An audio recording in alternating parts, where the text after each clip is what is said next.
Hello, everyone. Welcome to our second live streamed event today. We're very excited to have echoAR with us. I'm Gary Chu, the co-director of synHacks and Hack the World. And Alan today will be joining us to talk a little bit about echoAR. First, I'd like to introduce Rohan, who's our outreach director. Thanks, Gary, for the introduction. I'm Rohan Krishnan, one of the organizers for Hack the World, and I'm really excited to introduce our workshop for tonight, hosted by an organization synHacks is proud to partner with, echoAR. This workshop is going to be an excellent introduction into using echoAR service to quickly and easily create an AR and VR application. So without further ado, here is echoAR CEO Alan Grinspoon. Thank you so much, team. It's an honor to be here. Thank you so much for the invite. Really excited about this, and thank you so much for inviting us. Hope that you're all safe and well in these troubling times. Today, we're going to take the time to talk about augmented reality, virtual reality, human-computer interaction, and hopefully we're going to have some fun. The title of this workshop is How to Build a Cloud-Connected App in 15 Minutes or Less. So let's get started. So as our esteemed colleagues here has mentioned, we're echoAR. It's a cloud platform for augmented and virtual reality apps, basically providing tools and network infrastructure for developers and companies who want to build 3D applications. I'm going to start by saying hello. I'm Alan. As mentioned, founder of echoAR. We're a New York-based company. I did my master's at Columbia University, specifically in computer science, specifically in augmented virtual reality, undergrad in computer science, electrical engineering. So obviously a certified nerd and a big believer in an AR/VR space. So before we start, I want to level set a little bit. We are going to throw a lot of these terms all the time. So what is augmented reality? What is virtual reality?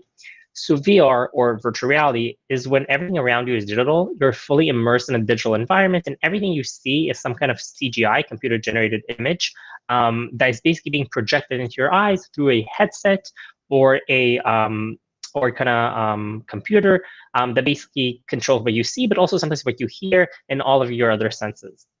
And your vision is completely occluded by this device, as opposed to augmented reality, or AR, in which you're still seeing the real world, but we overlay that world with digital content. So for example, we add CGI imagery on top of the real world. You're looking at the world through a optical see-through, like glasses or a headset, or a camera see-through, like a tablet or some kind of a phone. A really good example to understand this is the amazing movie Space Jam, in which we have Michael Jordan being teleported into Looney Town. Everything around him is a cartoon, and he's interacting with bugs and the entire Looney Tunes in a completely digital environment. That's a really good example of virtual reality. As opposed to what we have later in the movie, in that augmented reality, we have the Looney Tunes coming to us, playing basketball in our world, interacting with Bill Murray. So this is basically the difference, us going to Looney Town or Looney Town coming to us. Real-world examples of this is games that you've probably heard about. For example, Pokemon Go, people run around in the real world looking through a camera see-through to interact with digital monsters that are not actually there. An example of VR is, for example, this game Beat Saber, in which you're slashing digital cubes that are not actually there, but you're slashing them in the full digital environment based on the rhythm of the music. Another amazing example for augmented reality is something that I did back at my time at Columbia University.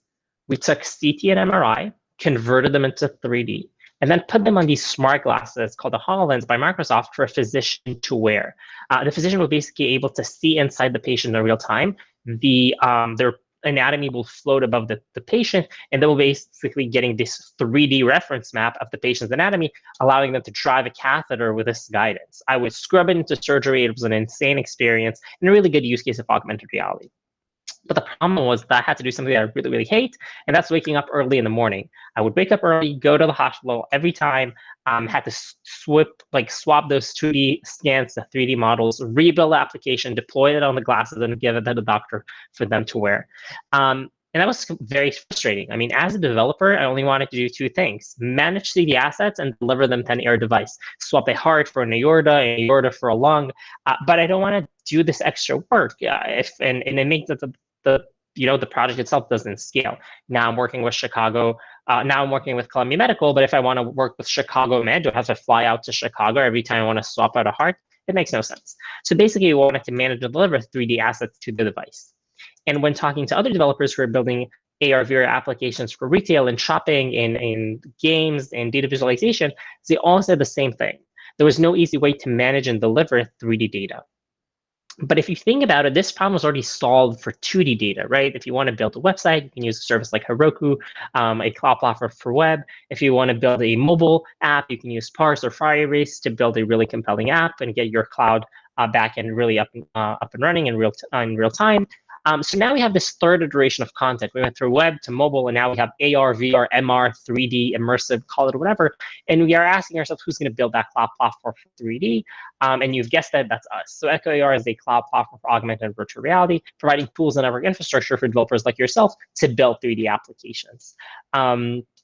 We're really happy to sponsor this hackathon. And as you probably know, we have a sponsor challenge. And we really welcome you all to use our platform to build it and compete with that sponsor challenge. We also shared an affiliated link in which if you use it, you'll be able to basically get free premium access to our platform. And we're going to see that later when we continue with the workshop. So if you think about it, the way we talked about web and mobile, you don't need to be a web developer, to update a blog post. You can just drag and drop an image or video. Suddenly those appear in web and mobile. And if I'm in New York and you're in California and we're both watching an episode on Netflix, we automatically get the best streaming experience.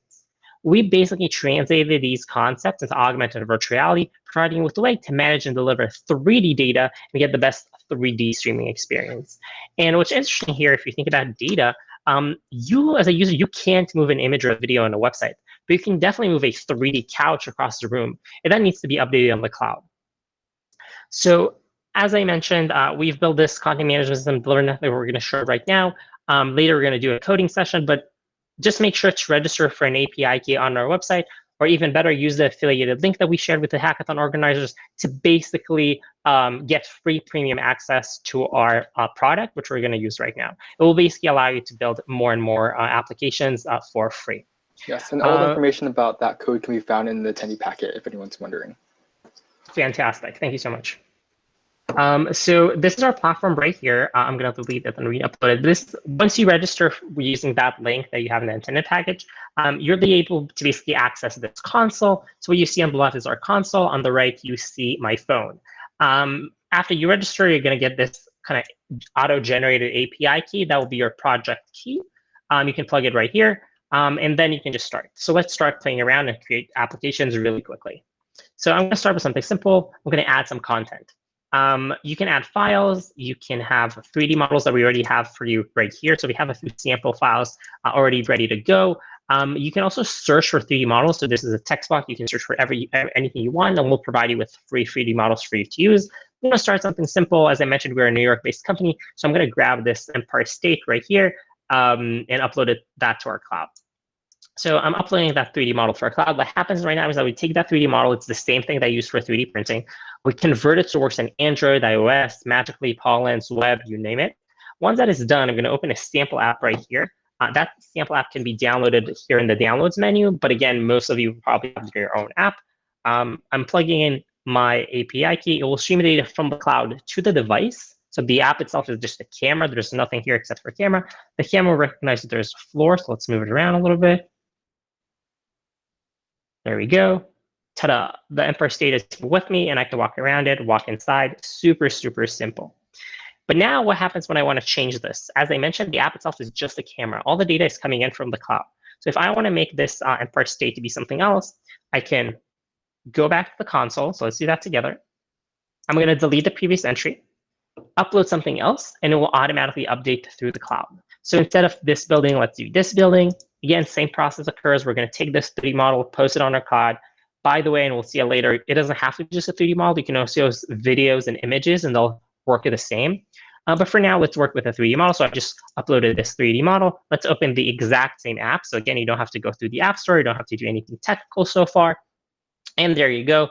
The camera will instantiate again, recognize the floor, and voila. Instead of the Empire State, we have this apartment building. Perfect. But I also mentioned that we do that across platforms, right? So it doesn't matter where you want to stream those 3D models. So I just showed you an example of native mobile, so like an Android app, but this could also work on web. So let me show you how. So for example, you can click on this button right here. It'll open and generate a few QR codes. I'm going to scan this QR code. And if you want, you can actually scan this QR code with me. So if you have a phone, no matter where you are in the world, just use your phone to scan this QR code. Most phones already have like a built-in QR code in the camera. Just place your phone in front of it. It will scan it. redirects you to a website. You don't have to install anything, as opposed to what we had earlier, which was like a fully fledged app. And now it will redirect you to this website. You're able to see the same building that we just saw this to, again, this web UI. Press synAR, camera will instantiate, recognize some surface or a wall or the floor or just anything around the room, and voila. Let's put it on the table, for example, and there you go. We have the same building that we just saw, instead of through a mobile device, through a website. And again, you can do the same thing with your devices. I'm going to keep it this thing right here for a little bit, so feel free to scan it. So we saw mobile, we saw web. Let's take it to the next level. A lot of developers who are building AR/VR applications are using Unity. This is a really popular game engine, though later in the coding portion of this workshop, we're going to talk more about. But basically, this is another example of another framework that you can use that we stream data to. So there you go. We stream the data right here. Again, the same building will appear. No surprises there because we stream the same content to any platform you want. We see the building right here. Perfect. But how about doing some modification? Let's change it in real time. We have that advantage of being connected to the cloud. So what we can do is we go back to this console, right? We press this button to expose the data panel for this specific 3D model. I'm going to add some data. For example, let's do direction equals right. Specifically here, you can add any data that you want. So it could be any key, any value, literally free text it. Specifically, we also allow you with some custom integrations, for example, direction. So let's see how that works. Direction equals right, bam. Suddenly it starts to animate, starts to rotate in real time automatically. Let's say, well, it's a little small. So let's do scale equals 2. Bam, suddenly it's 2 times bigger. These are obviously like simple examples of things that you can do, but you're limited only by imagination. You can add any key and value, control flows in your code, enable and disable features remotely. The sky's the limit. So let's delete those. Let's put it back. As you can see, everything is happening in real time, right? I'm deleting the key automatically. The app updates, super, super simple. Perfect. So far we saw mobile, we saw web, we saw Unity, which we're later going to explore a little more. But now, how about we can do another thing. So now we'll be able to, sorry.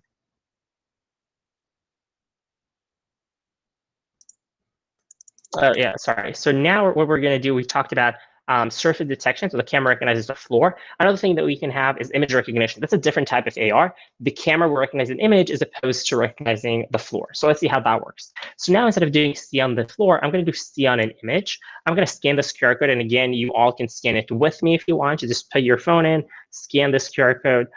It will automatically be directed to a website. You don't have to install anything. But this experience right now will basically allow it to see a 3D model in a different capacity. Basically, that 3D model will overlay an image. Right now, this image will be this QR code, but this could be any image that you want. It could be a business card. It could be a magazine. So there you go. Putting the camera in front, like I'm going to leave the camera in front of the QR code, and suddenly that building pops out of my screen, as opposed to what we had earlier that it's on the floor. Again, it could be any image. Specifically here, it's a 3D. It's a QR code, but later we're going to see how we can change that to be, again, let's say a business card, and then it overlays with a video of you talking, or your brand logo, suddenly it has an image that replaces it and makes it come to life. Perfect. So let's see how we can have something with a custom image. So here I'm going to upload something else. So instead of choosing a 3D model, let's upload a video, for example, from local storage. Let's do that. Let's go here. Let's do MP4 file and upload an image. Let's see that. Oh yeah, we have a question. Can you please show how to query particularly 3D models from echoAR into a website? Yeah, well, I'll show that in a second. No worries at all. So before we do that, let me just upload some custom image. So let's do that. There we go. Now, same process occurs. We're going to upload, instead of 3D models, now we're uploading a video and an image. No worries. Our cloud just converts that to make sure that that works. We'll give it a sec to upload. Right, what we're doing right here is now we're just converting the videos and images. Once that's done, we'll see the content right here. Let's scan this QR code together again. Super easy. There we go. Camera would recognize this automatically. We redirects us to a website. Let's put this here.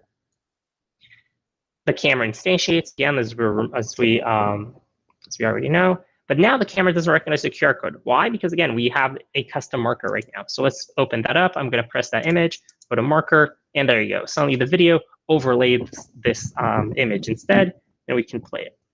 Super, super easy. We sponsored a different hackathon in which someone created this really cool COVID visualizer. People would scan QR codes, see videos, instructional videos on how to handle COVID and wash their hands. On the back end, they would actually monitor how many people scanned it and enforce social distancing. So a really cool example of how you can use AR in a very timely manner to build a really cool application. So we saw web, we saw mobile, we saw images, we saw videos, we saw 3D models. You can also upload images, so basically have an image on top of an image. You can also have locations. For example, I'm going to plug this 3D model of a fox. I am going to add a location. So for example, you can build an app that when you open it in New York shows you the Empire State, but when you open it in London, it shows you the Big Ben. So basically allowing a generic app to have different types of content being streamed to it depending on your location. Super simple, uploading that to our cloud. Again, very similar process, we just convert something else. Perfect. Okay, so now let's explore other aspects of our console. So we saw how we can add data, how we can delete data, how we can add metadata to each asset. So basically adding stuff like rotation and scale and stuff like that. Let's see what else we can do. So first of all, easiest thing is you can click here on the help menu. It will give you access to our documentation, which is basically a step-by-step guide of everything that I did so far and I'm going to do later. It's really extensive. It has a bunch of things like in a form of GIFs showing you how to use our console, how you can see things in AR like I just showed you. Also explains to you how you can share stuff. For example, if you click on any 3D model, you can share it with your friends on social media. Basically, every 3D model will have this auto-generated short link that you can share. We'll ping it with a QR code as well, and you'll be able to see it on your phone. So it's really super easy way to share 3D models. Now going back to the question that we got, this is a really good way for you to access or query a particular 3D model into a website. So for example, if you have an iframe in a website and you want to show a particular 3D model, just plug this URL in the website.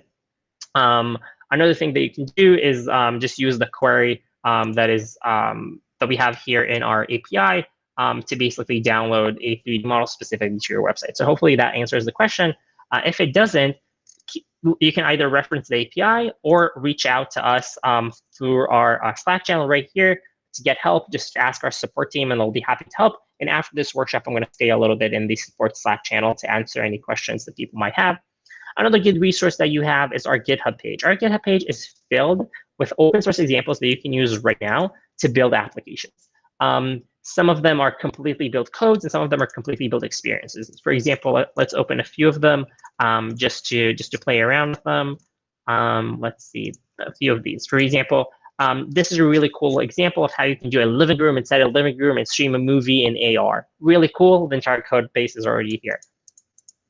This is a cool example that later we're going to build together when we do the coding portion of this workshop, basically a COVID visualizer for the entire world. Here we have a face change app, super easy, uses face tracking. Here we have a really cool freaky museum, images being overlaid with video, bringing the images to life. Definitely check those out on our GitHub channel. Other resources, again, if you need any support, feel free to email us or tweet. We're going to be moderating all these channels to basically help you as much as you can during the hackathon. Other things that you can do in our console, obviously switch a theme, right, from dark to light, super cool, super snappy. The downloads menu is really important. It has all our SDKs that are detailed in the documentation on how you can use Unity or Java or Swift or Flutter. We have literally example codes pre-built and ready to go. So like, let's say you want to build with Unity, because later we're going to do a Unity workshop. Just use this code. It's already ready to go. All you need to do is to build it, and echoAR is already integrated with them. Same thing with the React Native example or this Flutter example. And again, a link to our GitHub channel. But let's explore other things that you can do in the platform. In the data page, you can actually add, again, the data that we had earlier per asset, but you can also add data across all the projects. So I'm giving you an example. We supported a project. People did a scavenger hunt in augmented reality, some kind of murder mystery game. So they had every model associated with the scene. So they had like scene equals 5, but they also have data across all the projects. So like the name or players, stuff like that. And these are things that you can add here in the global database. Super easy. You can also upload a CSV file, like an Excel file that basically has all these keys and values that will automatically be teleported into our console. We're later going to see how that works. In the payments page, you're able to see some plan usage, how many API calls you're making, how much storage you're using, how much bandwidth you use so far. And again, if you use the affiliated link that the hackathon organizers provided you, you're going to get this tier for free. So definitely check that out. Locations page is pretty cool. You're able to see the distribution of content that you've placed. Remember, we placed that Fox in New York, so you can see it here. You see all the servers are supporting your platform, your app, and the distribution of content of users that are using it. Security is a cool page. You're able to add more people to your project. So if you're working as a team, you can register. Each can register for their own API key, but if you want to work together in the project, you can also add yourselves there. You can, in the insights page, you can see some insights on your application, your content. So again, how much API calls you're making, how much bandwidth and storage you're using. History, for example, we streamed that Big Buck Bunny video. There you go. We have a spike in usage. Super cool, super useful. You can see some data on the project and how people are using your project. Users is really cool. Again, you can see the user distribution, where people are using your application. Right now, it's empty because they just uploaded the content. But once people start downloading that 3D model, you'll be able to see that. We also have a question here. I'm trying to access a particular model for my echoAR dashboard where I'm having more than 10 3D models. So that's fine. So every 3D model right here has either its own direct link or a specific entry ID that you can query specifically that. So if you use, let's go to our documentation. Let's do that live. So if you want to query, let's do queries. If you want to query a specific 3D model, you can either, again, just reference that short link or query that specific entry. And the entry ID right here is this value right here. Hopefully that answers the question. Other things that we can have, the tutorial page is really, really useful. It has a bunch of tutorials that you can reference and play around with. Again, pre-built examples and some frequently asked questions, a link to our documentation, and link to our GitHub channel. So definitely check those out. But again, these are things that you can build right now, and like most of them are pre-built, so you can just expand on them. Inspiration pages are one of my favorite pages, and not the most favorite one. It shows so many examples of what you can do in augmented and virtual reality. If it's an art installation that we supported, or some mystery game that was piloted by echoAR, or a project that we did with Verizon, there's so many examples here, powered by echoAR or not, around augmented virtual reality. If it's for healthcare or science or training or data visualization or game or shopping, so many amazing examples. Here's a few examples that we recently got from hackathons that people use echoAR to build things for COVID. So here we have that virus tracker that I mentioned, or this is a cool VR project that people try to simulate how long COVID lingers on surfaces in virtual reality. So many really, really cool examples that you can reference, get inspired by, and build something cool. For example, this mask visualization tool. So many really cool stuff. Definitely check them out. Okay, so now we saw a bunch of things that are, again, very no code. Like everything I did so far was not as technical. And now we're going to transition into the portion of the workshop that is a little more technical. We're going to play around with Unity and build an app together. So this is Unity. It's a game engine that a lot of developers love to use. It's super robust and used, again, to build a lot of AR/VR applications. And at echoAR, we have an integration with it. So once you have Unity, all you have to do is just download our SDK right here from the downloads page. You'll get a file. You double-click that. It will automatically integrate to Unity. That's all. Then you can open a sample scene. You'll get this echoAR folder. If you go to examples and then scene, this is the sample scene, totally empty scene. There's nothing here except for the echoAR game object. I'm going to plug in my API key right here. So let's do that. So blue water for 6. I'm going to press play. And then automatically from the cloud, 3D assets will instantiate. So let's see. So we have the building, we have the video, we have a fox. Let's change things a little bit right here. I'm going to place this here and this here. Let's delete the video for a sec. So everything you'll see, again, changes happen in real time. I'm deleting the video here. It automatically disappears from Unity. The fox is being occluded by the building. So let's move it a little bit. Let's do x equals 10, move it 10 feet away. There we go. We have the fox here, the building here. Let's make the building rotate. Remember, we already know how to do that. So let's plug that in as well. Perfect. So these are examples, again, simple examples of how you can add content automatically and it will reappear in Unity. The cool thing is that if I stop Unity from playing, everything disappears. Nothing actually persists on memory. That's the power of echoAR. They basically have an app, but it doesn't mean that your app is only 800 megabytes because all the assets are preloaded. The assets are on the cloud. Your app is super small. It's just a camera, and then it automatically streams through when it starts. If I press play again, we're going to see the same fox, same building reinstantiated, but not only reinstantiated in the same state that we left them. This is a really cool thing about Echo, that we have like a stateful CMS, basically a stateful content management system that remembers how your 3D models needs to be oriented. It's really cool. We see the building here, the fox here. Let's delete the building. Let's now do some custom changes. So let's delete the building, move the fox back. There we go. So we have Arctic Fox right here, standing right here with us. Let's change it. So another cool thing about echoAR, that every 3D model basically has a custom behavior script attached to it. This is the script that you'll have to change. It's super straightforward. It's written in C#. So if you know C#, perfect. If you know Java or any other object-oriented language, that's good. But it's super straightforward. So for example, here, what we have is two main functions. One is the start function. This is basically the function that happens when you start the application, evident by its name. And another cool function is the update function. This is called every single frame. Remember, you're coding in 3D right now. So that means that there's a video rendering, there's like a scene being rendered, and there's frames. So every single frame, this function will be called. This is super important because if you think about it, if this function hangs or lags, your application will crash or hang or lag just because of that. So you need to really be careful about the performance of this function. But let's start simple. So here in the start function, we have some snippet of code. Let's go through it together.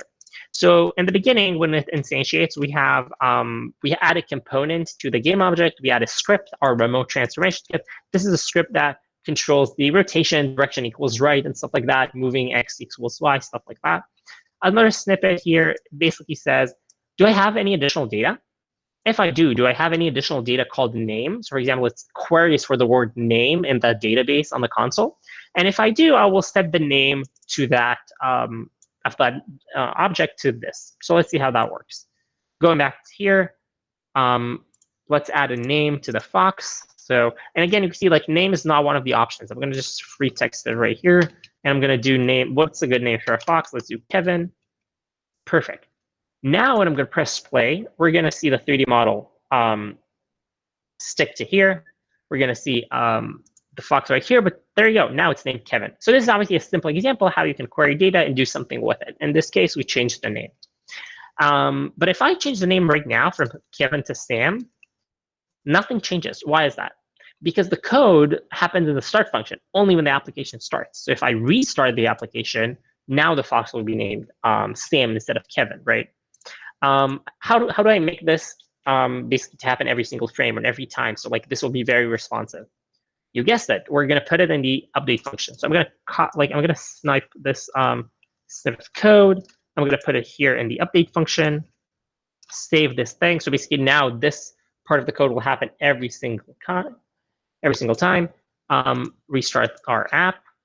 We have a question here. So that I can get user option to select any model from available option instead of showing all models available.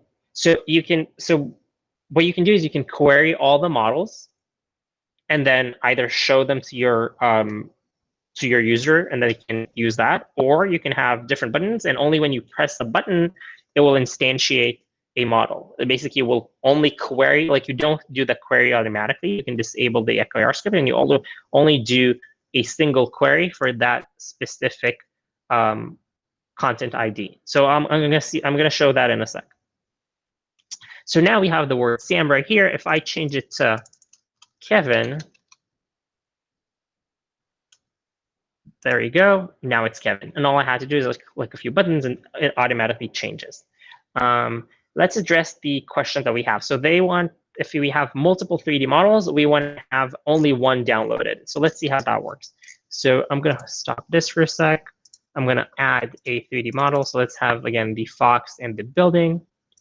And now when I go to echoAR and the echoAR script, here we query. So there's a few things that you can do. Either when you press play, everything will appear, and then you can make some of the files disappear completely. So for example, let's move it a little bit. But for example, here, you can say, okay, so the fox, like in custom behavior, make everything disappear, and your buttons will make them reappear. That's really easy. That's one option. So basically, that will like disable and enable this characteristic. So basically, in custom behavior, you just make sure that everything disappears, it's disabled, and then when you press a button or your user presses a button, you just re-enable this and everything turns back to normal. You can also query specifically just for 3D models. For example, here, if I go to the echoAR script, you can just change this to add an entry.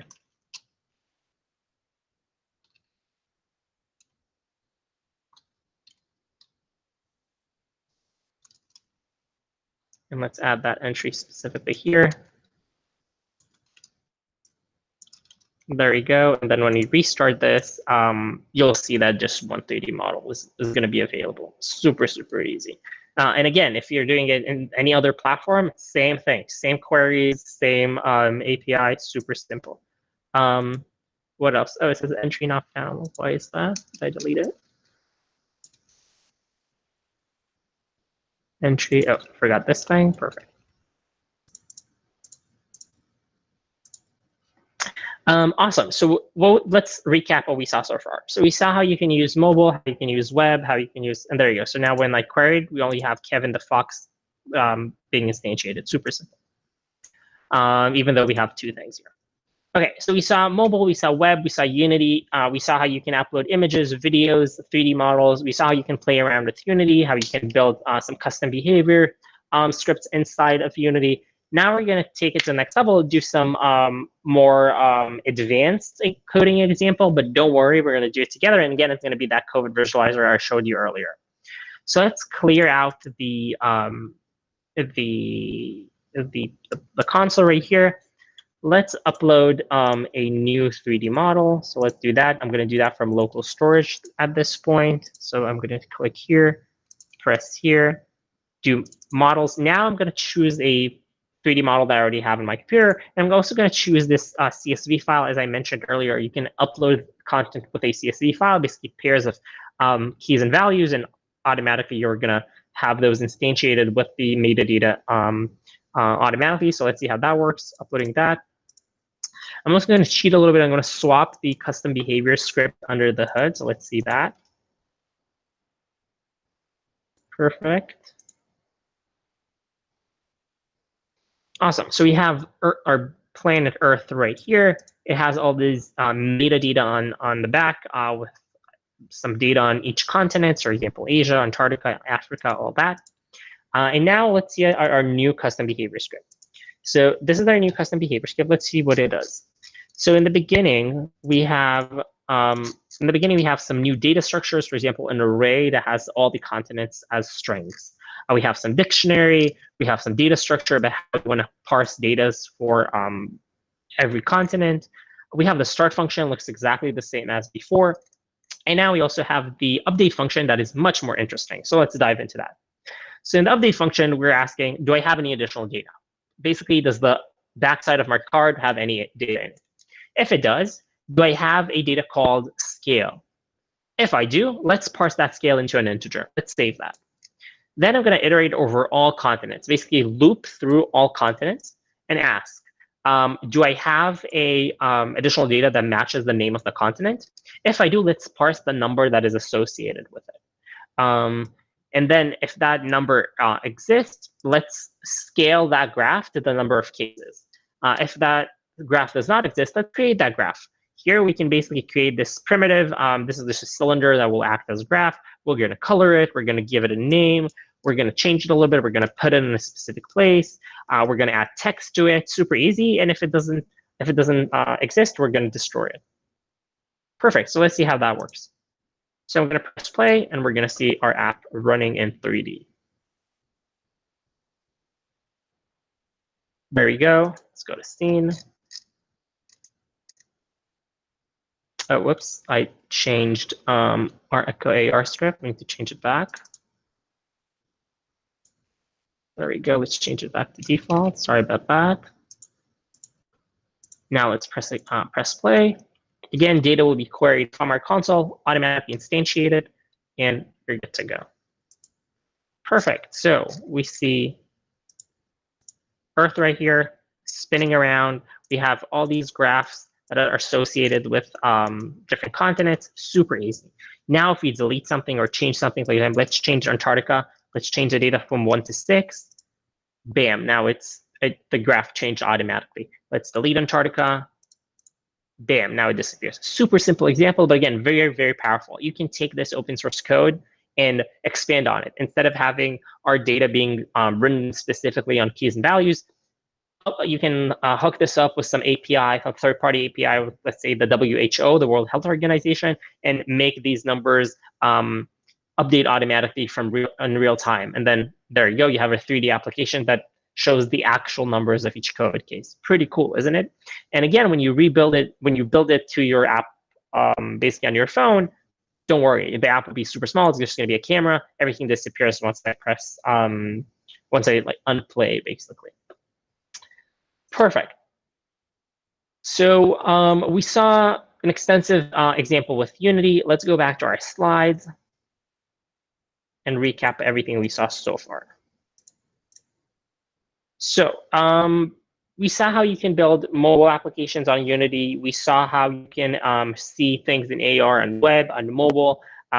You as a developer, you can choose any client-side SDK that you want, Swift or Android, iOS, whatever, everything that we just showed. Content creators, you know, technical skills, you can just drag and drop, and there you go, everything works. We make sure to build, store, and deliver the content to any device out there. You as a developer obviously save time and money in hooking up servers and building your app backend. Content creators need no technical skills, and companies can scale their products to enterprise level, basically streaming data all over the world. We talked about some use cases, but again, you're so limited only by your imagination. You can build whatever you want. If it's for surgery or indoor navigation or indoor design or spatial recognition or games or shopping or ads, again, the sky is the limit. You can build whatever you want, and we're super excited to see what you're going to build with echoAR and compete for that sponsor challenge. Reference the inspiration page as well, as I mentioned, to get inspired in what you can build. A little bit of us as the company, we are backed by some of the top investors in the country. If it's Imagine Ventures, Techstars, Verizon, we won a bunch of awards, and we're there for every major tech event. So once things go back to normal and tech events are actually a thing, make sure to say hello to our team. We're probably going to be there. We love to say that we're the track that empowers cameras across every platform. Again, if it's Android, iOS, magically, if you name it. So please make sure to build applications with our tech and give us a shout out so we can basically continue the work there and hopefully support you in building those applications long term. Make sure you register. Again, use that affiliated link to get free access to our premium tier. But even if you use this, then just shoot us an email that you were a part of this workshop or this hackathon. We're just to make sure to upgrade you. No worries about that. Thank you so much for being in this workshop. If there's any more questions, feel free to write them, and we'll try to respond. Also, you can always email us or reach out to Slack. Let's see if we have some questions right here. Sankita is asking how to query a particular model. Yeah, we saw that as blah, blah, blah. To scene only one model. So we saw that already. I will create multiple scenes where I want to query specific models into the scene. So exactly as I showed, you just query a specific entry as opposed to querying the entire database, or query the entire database and then make different 3D models disappear. But the way to query specific entries, if you go back here to the documentation, is doing this API call. Basically querying only the entry that you want. Your API key is here, and your entry ID is here. Let me show it maybe again here. So if I have a few 3D models, so let's throw that in, and I query everything through web. So this is it, and I'm going to query everything right here. So this is the entire database that you're going to query. If you want a specific entry, just add entry equals entry ID. Plug in the entry ID. And voila, it's only this thing now. It's only the building. If you want, I'm sorry, it's only the earth. If you want the building, you just add that. And there you go. Super simple. Now it's only that. If you remove the entry, it will give you both of them. Super simple. Any other questions, feel free to reach out through our Slack right here, or any other, or email or whatever, or through the hackathon organizers. Thank you so much for being here. I thank you so much for the hackathon organizer for doing such a fantastic work. Super excited to be here. Super excited to sponsor the award. Stay safe and healthy. And again, start building amazing things. I can't wait to see what you're all going to build. Thank you so much, Alan. And definitely thanks for sponsoring our hackathon and joining us today. If any of our attendees have any questions, make sure to check out the Ask echoAR Discord channel, and that's where they'll be. They'll be hanging out there and responding to any of the questions that you guys have. If you're interested in more events similar like these, check out our social media at synHacks on Instagram, Facebook, and LinkedIn, and also at synHacks Team on Twitter. We also have a Unity workshop coming up on Wednesday at 1 p.m. So if you're interested, stick around then, and you can learn more. The next upcoming event will be tomorrow, our daily Outlook live stream, and there you'll get a full schedule of what to expect during the day. Thank you so much for joining us.